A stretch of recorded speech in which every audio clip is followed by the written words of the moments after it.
Falar um pouco agora sobre luvas, né? Então, a prevenção de perda de calor, né, com luvas isolantes ou luvas isotérmicas, né? Então, a minha luva, né, ela vai reduzir o fluxo térmico para o molde, né? Ela retarda a solidificação do meu massalote e ela também aumenta o meu modo térmico, né? Então, na prática, o que a gente está vendo, né, é a alteração, né, da equação de Chorinov, né, que a gente já viu lá que seria a questão do módulo, né? Então a gente não muda o volume, né? A gente altera a minha constante C, né? Seria a minha condição térmica. Então uma analogia aqui, né? Então sem luva, né? Como a gente colocar café quente numa xícara de metal com luva isolante, como colocar numa garrafa térmica e com a luva isotérmica, né? Como colocar numa garrafa térmica com aquecedor interno. Então a luva isolante, ela reduz a condição de calor, né? Apenas segura o calor e aumenta o tempo de solidificação, né? E a luva exotérmica, além de isolar, gera calor, gera uma reação aluminotérmica e ela eleva a temperatura do salote, né? Então essa é a equação típica mostrada, né? Então ela vai criar um efeito de turbinar o que? O meu módulo, né? Então isso aqui vai ajudar o que? A prevenir rechubos internos, microporosidades, né? E baixo rendimento metálico, né? Então se eu trabalhar com luvas, né? Eu consigo aumentar o meu rendimento metálico, né? Então a minha luva permite reduzir o volume, né? Então sem luva, né, eu trabalho com rendimento do meu salote em torno de 14 a 20% ali, né? Que seria o meu N aqui, né, para calcular o meu requisito volumétrico, né? E com luva pode chegar até 33%, né? Então, ou seja, o volume do meu massalote ele vai cair o quê? Drasticamente, né? Porque então eu vou ter um volume menor e consequentemente eu vou ter dimensões do meu massalote menor. Então, em fé fundido anular, né, às vezes a simulação mostra alimentação suficiente, mas na prática parece microporosidade, né? Que já aconteceu comigo, né? Então, porque o módulo numérico, né, não modela perfeitamente a expansão da grafita, né? E não modela a nucleação real, né? Então, não modela microalimentação hiperdendrítica com precisão, né? Então, isso é uma experiência de chão de fábrica, né? Pode acontecer, né? Se tu fazer a simulação da peça, tudo perfeitinho na simulação e na prática tu ter alguma surpresa. Então, aqui só um exemplo de uma luva, né? Então, que é uma luva que é utilizada, né? Pode ser exotérmica ou uma luva isolante, né? Que a gente tem a luva, ela em corte, né? Aqui só as paredes dela, que a gente já tem uma luva com uma parede um pouco maior, né? Então ela vai conservar mais aqui, né? A temperatura, né? Acho que ela é um pouco maior, ela é cônica. Isso aqui são os modelos de luva, né? Que tem no mercado, né? Então existem vários modelos. Agora também, né, o pó isotérmico é bastante utilizado, né? Que ele é uma mistura de alumínio metálico, óxidos metálicos, aditivos oxidantes, agentes formadores de escória, né? Isolantes, né? Então, quando ele entra em contato com o metal líquido, né, acontece uma reação altamente isotérmica. Então, o que ele faz fisicamente? Ele gera calor, né, forma uma tampa isolante, né, reduz perca de calor por radiação. Então, esse pó isotérmico, né, ele é utilizado no topo do maçalote, né, para maçalotes abertos, né. Então, por que a gente utiliza no topo, né? Porque na lateral, né? Eu já tenho troca por condução com areia, a base é ligada à peça e no topo perde calor por radiação e por convecção. E na lateral e na base tu também tu não tem acesso, né? Para tu colocar esse pó, né? Então, a partir do momento que você vazou a peça, né, o teu maçalote ali encheu de metal, né, ele vai estar aberto, né, em contato com o ar. Assim que no momento que vazou, tu joga esse pó exotérmico sobre o maçalote ali, né, no topo, né. Então esse metal vai ficar mais líquido por mais tempo, né. Então o topo aqui ele se solidifica primeiro, né, fecha o caminho de alimentação e forma rechupe prematuro. Então com o pó, né, o topo vira a última região a solidificar, né. Então isso muda totalmente o gradiente térmico. Então quando o pó é mais eficiente que a lua, né, em um salote aberto, em peças grandes, né, quando o topo é principalmente de perda térmica e quando você quer aumentar o N, né, se aumentar o volume. Então aqui só um catálogo de luvas, né, de um fornecedor, né? Existem vários fornecedores de luva. Esse aqui eu achei na internet da Bentomar. Vou estar mostrando ele aqui. Então aqui é só um catálogo, né, de como Então aqui são o tipo de material e da luva, né? Então tu pode comprar vários, nesse caso são três tipos de luva, né? Então Isomar eles chamam, é nome comercial, Isomar 5, Isomar 10, né? Então essas aqui tem uma são luvas altamente isotérmicas, né? Então aqui são luvas isotérmicas isolantes, né? Para peças pequenas, aqui ele dá uma relação aqui, né? Os formatos que eles trabalham, então são vários tipos, né? Então aqui é o catálogo como ele vem, né? As dimensões, né? Então geralmente a gente trabalha com os projetos, né? A gente já tem essas luvas todas modeladas em CAD, né? Então, a partir do momento que a gente está fazendo os projetos, né, a gente opta por uma luva ou outra, dependendo do projeto, a gente só insere essas luvas dentro do projeto, né? O Magma também, né, no caso do Magma Software, né, alguns softwares já têm essas luvas embutidas, né, e tu consegue inserir também dentro do seu desenho. Então aqui são vários modelos, luvas esféricas, nome comercial, né? Aqui já são os machos, né, redutores, né, que a gente utiliza embaixo das luvas, né? De macho cônico, né? Então esse macho aqui vai embaixo da, da tua luva, né? Então, eu te explico ali. Aqui também, ó, luvas ovais, machos ovais. Então isso aqui é um catálogo, né? Então, como eu expliquei, existem vários fornecedores aí, cada um tem o teu catálogo, né? Então aqui, só vou mostrar um vídeo aqui de uma luva exotérmica, luva isolante, né? Foi um vídeo que eu fiz há 13 anos atrás, tem bastante tempo, foi um trabalho que eu efetuei. Inclusive está na internet aqui no meu canal, né? A gente pode ver aqui uma luva isolante e uma luva isotérmica, né? Então aqui em cima do forno mesmo, né? Coloquei duas luvas lado a lado, peguei uma concha e o metal líquido dentro do forno e joguei dentro dessas luvas.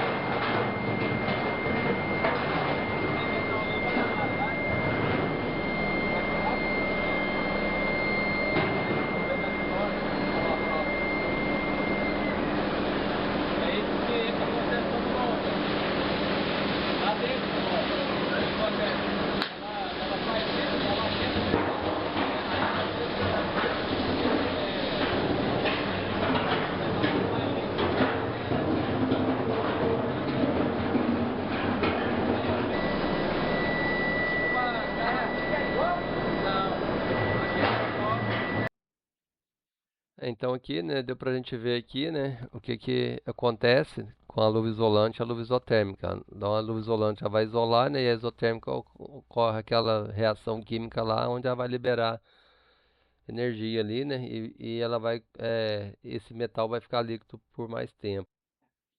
Então aqui, aqui, né, só como, agora eu vou explicar aqui como que se utiliza esses catálogos, né. Então, o que que acontece aqui, né? Então, lá naquele catálogo que a gente viu, né? Aqui é só uma parte dele, né? Então, ele tem essas especificações que é o tipo de luva, né? As dimensões e os módulos, né? Conforme a luva, né? Então, você vai fazer o cálculo, né? Do módulo geométrico, ou tu vai retirar dentro de software, né? Que seria o módulo geométrico, né? A partir que do momento que tu encontrou o teu módulo, né? Então tu vai aplicar ali o teu coeficiente K, né? Então, ou seja, eu achei o módulo de um, vou colocar meu coeficiente K, né? Eu particularmente utilizo 20%, né? Então, achei o módulo da minha peça, né? Eu vou achar o módulo do meu maçalote, né? Também. Aí tem toda aquela questão dos cálculos que a gente já viu em outras aulas, né? Aqui agora utilizando luvas, né? Então, aqui por exemplo, eu achei um módulo lá da minha peça de um, né? Por exemplo, eu vou colocar 20% em cima e daí eu venho aqui e na minha tabela, né? Então, por exemplo, eu quero uma luva que alimenta o módulo de 1.5. Então, tu vem aqui, então nesse caso, é uma luva 2x2, né? Então, eu consigo alimentar um módulo aqui de 1.5, né? E aqui ele dá essa informação aqui, ó, o peso máximo da seção a ser alimentada para contração de 5, 6, 7, 8 e 9%, né? Então esse aqui, esse 5 a 9 aqui depende do material, né? Então 9%, né, são ligas tipo liga de aço, que tem um intervalo de solidificação bem grande, né? Ligas pastosas, né? Eu utilizo aqui para ferro, né? Eu utilizo 5, né? Eu trabalho só com aço carbono ali, eu trabalho com 7 aqui, né? Então, o que que significa, né, isso aqui, né? Esse peso máximo da seção alimentar para a contração de, no caso, 5 a 9%, né? Então, essa contração, né, ela é o quê? Ela é a contração volumétrica do metal durante a solidificação, né? Então, não é a contração térmica no estado sólido. Então, isso aqui é o quê? É a redução de volume, né, que ocorre quando o metal passa do estado líquido para o sólido, né? A gente viu em outras aulas, né? Então, eu tenho a minha contração ali líquida, né? Também, né? Meu metal vai perder o quê? Volume, né? Então, e aqui, né? Aqui seria o peso, né? Líquido, né? Dessa minha luva aqui, uma luva tipo 2x2, né? É o tipo de luva lá do catálogo, né? Então aqui, né? Aqui, ó, a imagem é só um exemplo aqui agora, né?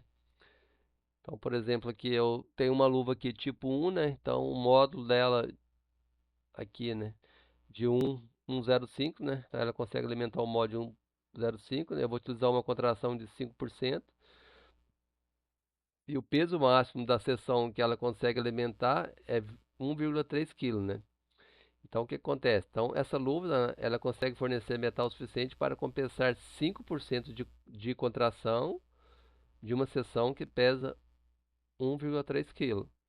Isso aqui é importante, né? A gente fixar isso aqui, né?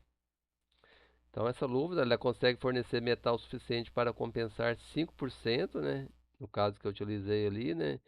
De contração,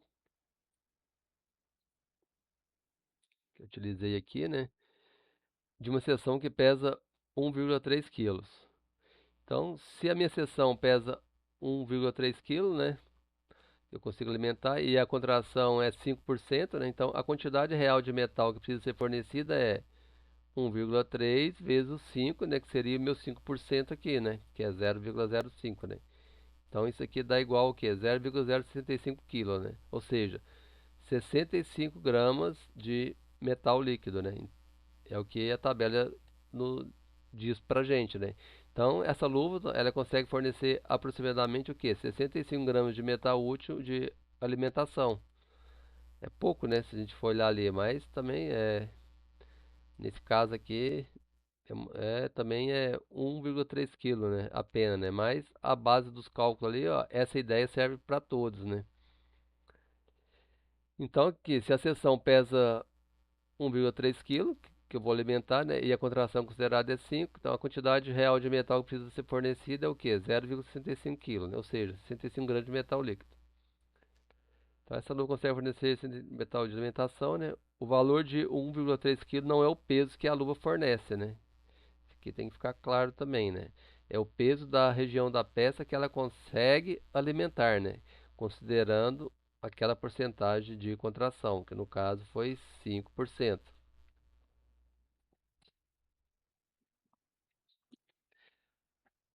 Então aqui, o peso de metal líquido, então, dessa minha luva, né, que a gente viu lá no catálogo, é 0,2 quilos. E a tabela diz que para 5%, né, a seção máxima que ela consegue alimentar é 1,3 kg, né? Então, se a tabela diz que a luva alimenta até 1,3 kg com 5% de contração, eu faço a seguinte equação, né? 1,3 é o tanto que é a seção máxima que ela alimenta, né, vezes o meu 5% dá 0,65, né? Então a luva precisa fornecer o quê? 65 gramas de metal útil. E como a minha luva ali pesa 0,2 quilogramas, né? Então agora se eu fizer uma comparação, né, o metal necessário, 65 gramas, né? O metal contido na luva, 200 gramas. Então a luva consegue fazer a alimentação aqui até 1,3 quilos, né? Então, por que que ela não entrega, né, os 200 gramas, que seria todo o peso dela, né? Porque parte dela o que se solidifica nas paredes, né?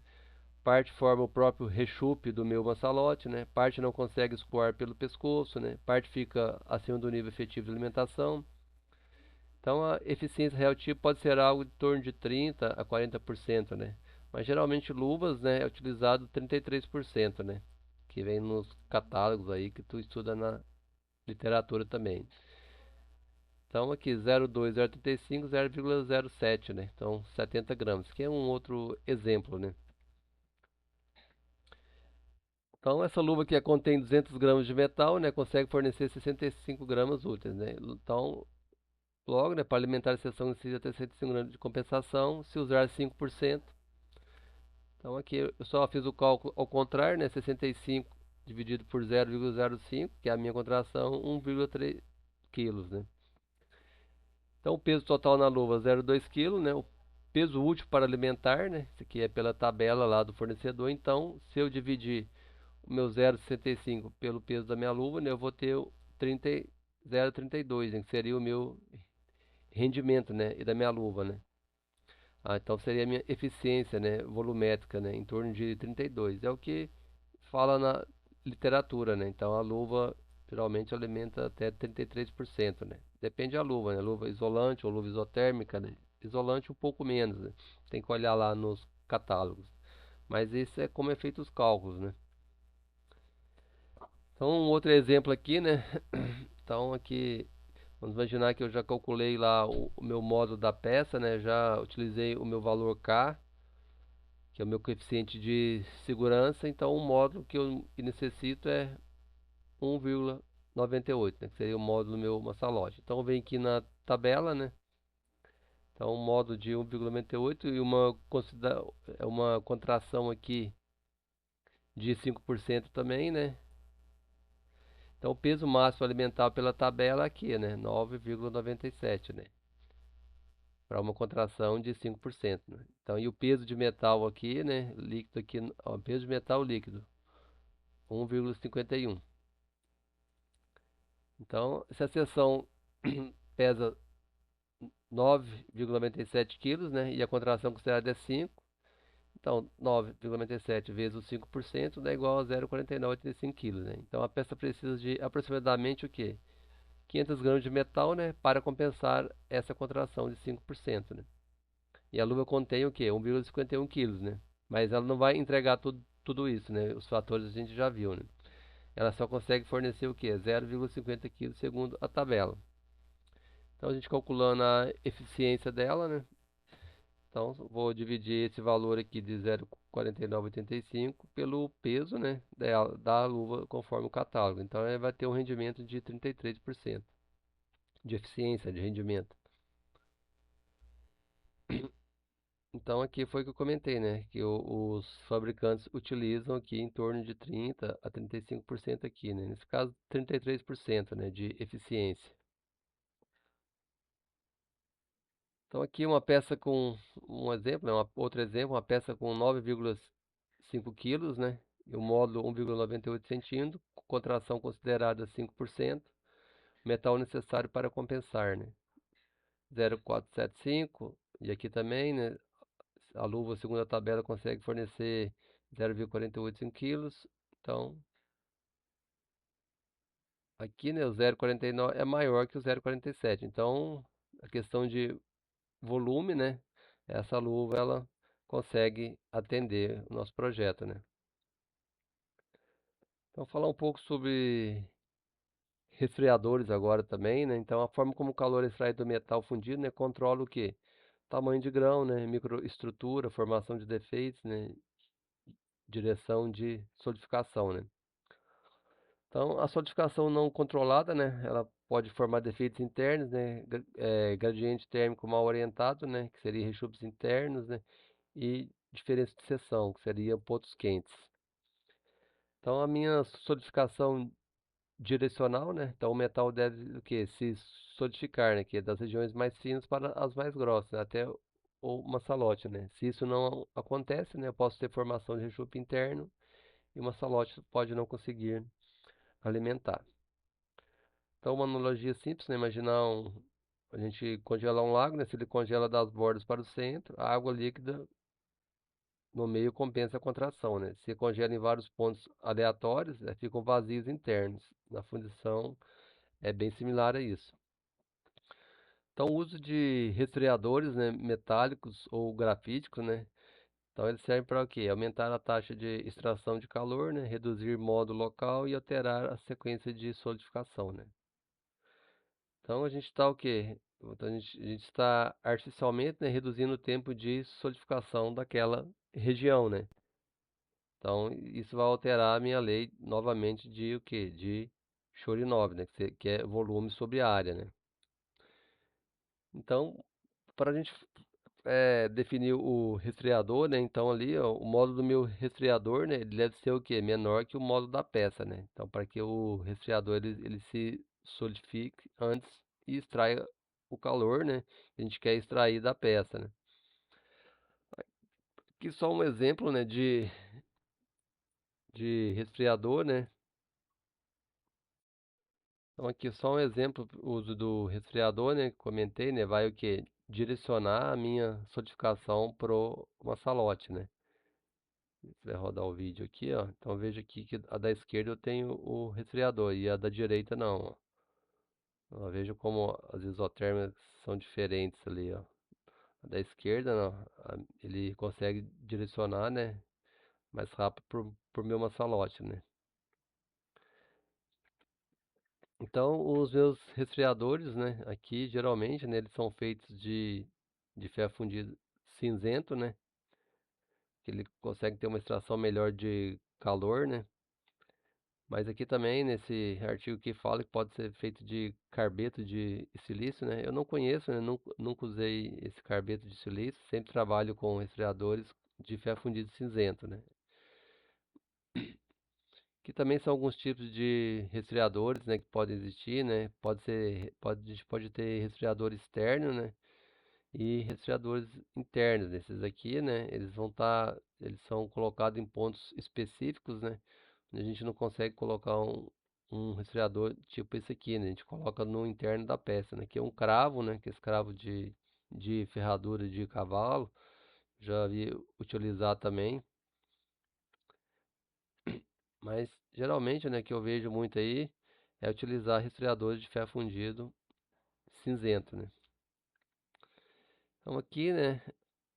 É comentado nesse livro aqui também, né? Que a maioria aqui, né? A maioria das fundições usam resfriador de ferro fundido cinzento, né? Então aqui ele comenta também que a espessura, né, desse meu resfriador deve ser pelo menos igual, né, à espessura a ser recebida da peça, né? Então, aqui também, né, um outro livro que eu já li, né, e a literatura comenta também, né, que a espessura mínima do resfriador, né, terá que ter 33%, ou seja, 1,33% maior que o módulo, né, da peça onde ela irá atuar, né? Então, eu particularmente trabalho com essa relação aqui, né? Existem cálculos, né, para se fazer, né, também, para tu dimensionar esse teu resfriador, né? Existem cálculos para isso, né? Que tu leva em consideração o volume, né, inicial da peça, né, o módulo da peça. Então, existem cálculos para isso, né? Aqui nesse curso a gente não vai abordar isso, né? Eu particularmente, assim, eu trabalho com essa relação aqui, né? E atende, né? E também precisa ver, né, questão prática, né? Porque se a cada peça tu for colocar um resfriador, tu vai ter vários tipos na fábrica, né? Isso aí pode ser um problema também, né? Porque esse resfriador, né, ele requer cuidado, né? Tu precisa estar sempre tendo resfriadores, tipo, à medida que tu usa, né, tu tem que daí repor, né? Porque ele tem desgaste, né? Ele vai perdendo as dimensões dele, né? E também tu precisa cuidar com sempre quando for fazer, né, jatear esses resfriadores, né, para ele ficar livre de óleos, graxas, coisas do tipo, né, para evitar gases na peça, né. Muitas fundições também pintam esse resfriador, né, fazem ranhuras neles para facilitar, né, a saída de gás, de ar ali. Isso é muito usado também, né.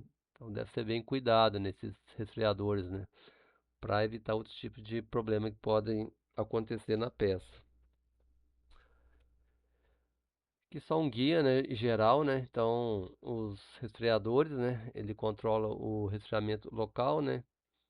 Que os tipos de materiais, né? Ferro fundido cinzento, né? Que é o mais comum, né? Carbeticilito, grafite é usado também, né? Eu não tenho conhecimento, mas a literatura diz que é usado também. Então, os tipos, né? Externo, né? Interno. Então, o resfriador direto versus interno, externo, eles ficam na face do molde, né? Os internos, né? Ficam incorporados à peça. Então, aqui só como foi o que eu comentei, né? Manter os resfriadores secos, né? Limpos de ferrugem, graxas, óxidos, né? De qualquer coisa, né? Aqui comenta também de fazer o revestimento, que seria pintar ele, né? Para evitar falhas em peça, né? E aqui o revestimento foi comentado agora também, né? Com pinturas especiais, né? Como óxido de ferro aqui, né? Para evitar a fusão com a peça, né? Então seria isso aí.